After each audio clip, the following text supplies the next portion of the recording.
अस्सलाम वालेकुम दोस्तों, welcome back to my channel. आप लोग कैसे हैं? उम्मीद करती हूँ कि बिल्कुल खैरियत से होंगे। अच्छा जी, मैं आप लोगों को बता रही थी कि हम लोग जो हैं वो होटल पहुँचे। पहुँचने से पहले की जो स्टोरी थी वो ये थी कि एक कट मिस हो गया था, और वो एक कट मिस होना इतना लंबा पड़ा था कि उसमें फिर हमारे 30 टू 45 मिनट्स लग गए थे। लेकिन ख़ैर हम जो है वो अपने होटल के रास्ते तक पहुंच गए, और वहाँ पर पूछते पुछाते हमें पता चला कि जो है जी जबल उमर की तरफ जितने होटल हैं उन सब की पार्किंग बिल्कुल अलग से बनाई हुई है। खैर वहाँ पहुँचे तो कुछ सिक्योरिटी वाले भी खड़े हुए होते हैं जो कि आपकी हेल्प के लिए होते हैं, और वो आपको बताते हैं कि आपने किस रूट पे जाना है।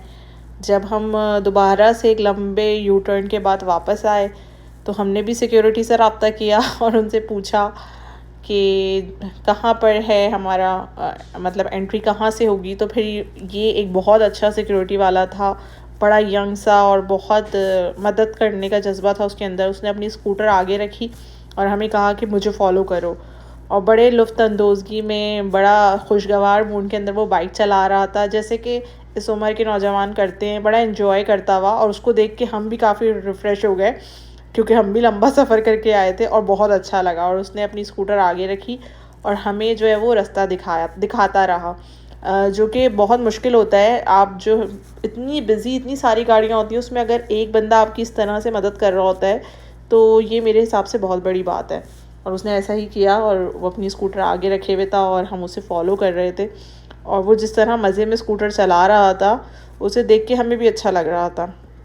और बामुश्किल ये 17-18 साल का एक छोटा सा लड़का था जिसका अखलाक भी बहुत अच्छा था। फिर उसने हमें हाथ के इशारे से, जैसा कि आप लोग देख सकते हैं, कि हमें बताया कि ये वाला है।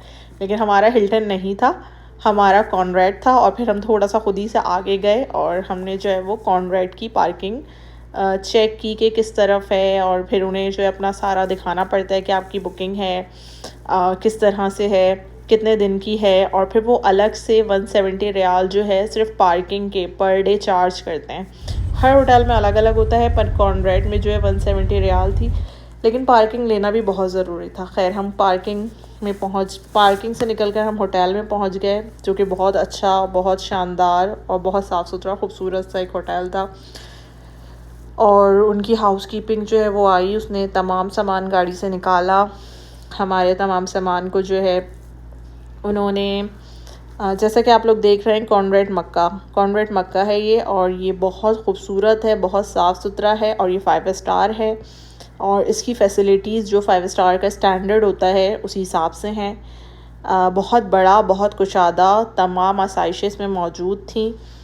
और डिफ़रेंट होटल्स की डिफ़रेंट प्राइसेस होती हैं, तो मुझे इनकी फ़ैसिलिटीज़ भी बहुत अच्छी लगी। और सबसे बढ़कर सफाई का जो निज़ाम था, जो इनकी आप कहेंगे हॉस्पिटैलिटी थी। हर जगह मैंने छोटी छोटी वीडियोस बनाई हैं, क्लिप्स बनाई हैं, जिसके अंदर आप देख सकते हैं कि लॉबी जो है वो साफ़ सुथरी, नीचे एंट्रेंस, हर चीज़ बहुत अच्छी थी।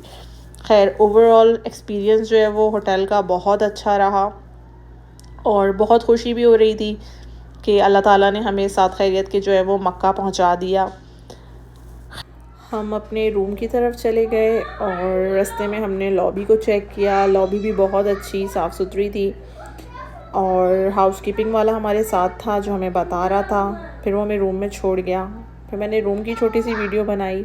सेफ्टी प्रिकॉशंस में बस यही होता है कि अगर आग लग जाए तो आपको कैसे निकलना है, एवैक्यूएशन प्लान्स लगे हुए होते हैं।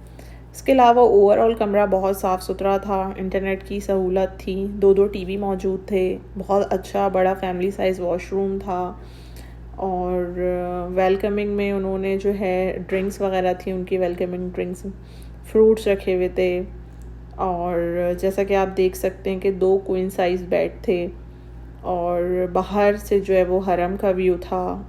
तो सारी चीज़ें बहुत अच्छी थी। ओवरऑल सफाई का भी बहुत ज़्यादा निज़ाम था। मेरा फ़ोकस हमेशा क्लीनिंग पे ही होता है, और जो कि बहुत ज़रूरी होती है। और सफ़र के दौरान आपको इन चीज़ों का ज़्यादा ख्याल रखना पड़ता है अगर आप छोटे बच्चों के साथ ट्रैवल कर रहे हैं, वरना फिर बच्चों की तबीयत वगैरह ख़राब होने का भी अंदेशा होता है। तो इसके अलावा वॉशरूम जो है उसमें एक तरफ जो है वो बाथ का सिस्टम था, एक तरफ जो है वो फेस वॉश वगैरह का था। और साफ़ सुथरी क्लीनिंग के साथ साथ जो है वो इनकी प्रेजेंटेशन भी बहुत अच्छी थी।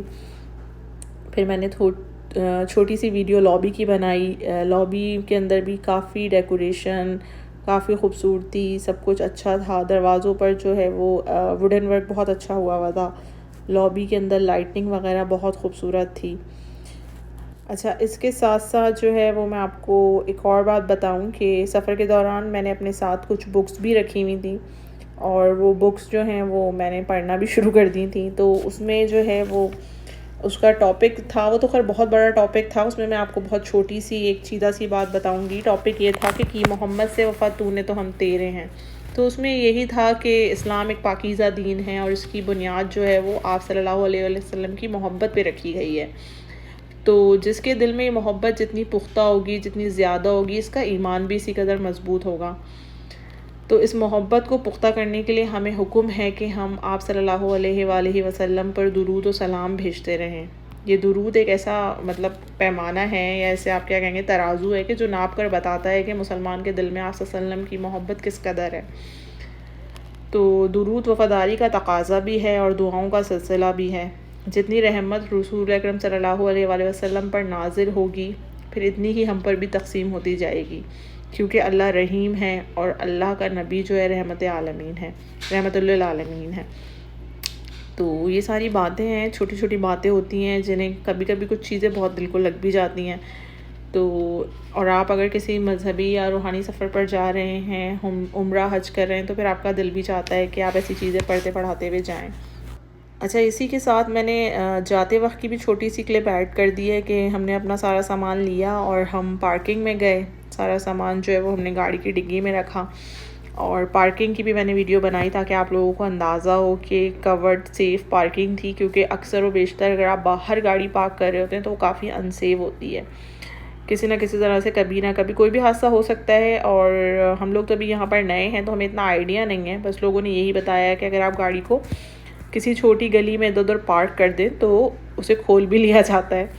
और वल्लाह आलम, सब कुछ जानने वाली ज़ात तो अल्लाह ताला की है, लेकिन हमने यही बेहतर समझा कि पार्किंग की फ़ीस अदा की जाए और एहतियात से जो है वो रहा जाए। खैर, ये वापसी की वीडियो है कि हम किस तरह पार्किंग से निकले। और मैंने दिन के टाइम भी जो है वो थोड़ा सा इस साइड को जबल उमर को कवर करने की कोशिश की, जिसके अंदर जो है बहुत अच्छा निज़ाम है और इन्होंने पार्किंग का अलग से सेटअप बनाया हुआ है। और अगर आपको हरम में जाना है तो बस एक छोटी सी रोड है जिसे आप क्रॉस करेंगे और आप सारी नमाज़ें बहुत आसानी से, बहुत सहूलत के साथ हरम के अंदर पढ़ सकते हैं और पाँचों नमाज़ें आप अदा कर सकते हैं। आपको बहुत ज़्यादा लंबा सफ़र करके आने की ज़रूरत नहीं है, क्योंकि ये फ़ैसिलिटी इन होटल्स में है कि ये बहुत करीब है। दूसरा, अगर आप किसी वजह से नमाज के लिए लेट हो गए तो ये सारे होटल यहाँ जितने भी मौजूद हैं उनमें जो है हरम से डायरेक्ट उनका वो है कनेक्शन। तो अज़ान जो है वो इमाम काबा की आवाज़, जो उनका सेटअप इस तरह है कि आपके होटल में, आपके रूम में ही जो है वो इमाम काबा की आवाज़ आती है और आप अपनी नमाज अदा कर सकते हैं। इसके बाद जो है वो हम यहाँ से निकल गए थे। ये तो सारा होटल का रिव्यू था और उसकी वीडियो मैंने आपको दिखाई और बताया कि किस तरह उन्होंने जो है वो होटल को मैनेज किया हुआ है, उसकी पार्किंग का क्या तरीक़ा है और हम लोग किस तरह वहाँ पहुँचे। अब नेक्स्ट वीडियो में मैं आपको तमाम अपने उम्रे की अदायगी का सिलसिला दिखाऊंगी कि होटल पहुँचने के बाद हमने वज़ू किया, अपनी इशा की नमाज़ पढ़ी और उसके बाद हम हरम में गए और हमने जो है वो अपने उम्रे की शुरुआत की। मेरी नेक्स्ट वीडियो का इंतज़ार कीजिएगा। अपना बहुत ख़याल रखिएगा। अगर आपको मेरी वीडियोस पसंद आ रही हैं तो प्लीज़ इसे सब्सक्राइब ज़रूर कीजिए। मुझे भी आप लोगों की तरह इंतज़ार रहता है। अपना बहुत ख़याल रखिएगा, दुआओं में याद रखिएगा। अल्लाह हाफ़िज़। फ़ी अमान।